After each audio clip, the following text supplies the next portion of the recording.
Bihistado ang isang person deprived of liberty na nagpupuslit ng iligal na droga sa loob ng kulungan. Nakumpiska ang mga kontrabando na isinilid sa mga kondom. May report si Isaiah Mirafuentes. Isiniksik sa kondom, ibinalot ng tissue at scotch tape. Ganito ang naging modus ng isang PDL para maipuslit niya ang shabu at marijuana sa loob ng kulungan.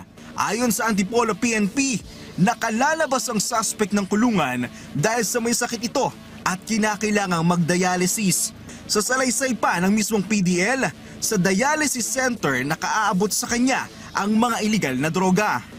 During the dialysis niya, may instruction na para may pre-arrange na sila na yung uupuan niya during the dialysis niya ay meron na pong nakakabit doon na illegal drugs. Pagkakuha niya ng droga, tinatakpan niya ang kanyang kamay ng towel na kunyaring pantakip lang sa kanyang posas habang nasa labas ng presinto.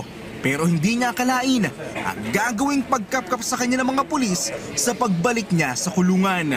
Pag pumapasok talagang even the mga jail nila, jail personnel nila, kinakapkapan din lahat ng lumabas at lahat ng mapasok, even their own personnel.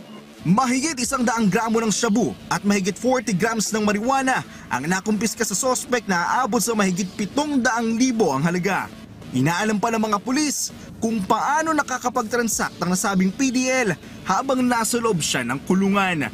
Ayon sa Antipolo PNP, may posibilidad na ibinebenta ito ng suspect sa loob mismo ng kulungan. But definitely, i-review namin yung CCTV sa loob ng hospital at definitely makukuha natin kung sino yung nagpasok doon. Masusi itong iniimbestigahan ng mga otoridad at dahil dito, may panibagong kaso na mga harapin ang suspect na illegal possession of illegal drugs. Nanauna niya ng naging kaso at naging dahilan ng kanyang pagkakalaboso. Isaiah Mirafuentes para sa Pambansang TV sa Bagong Pilipinas.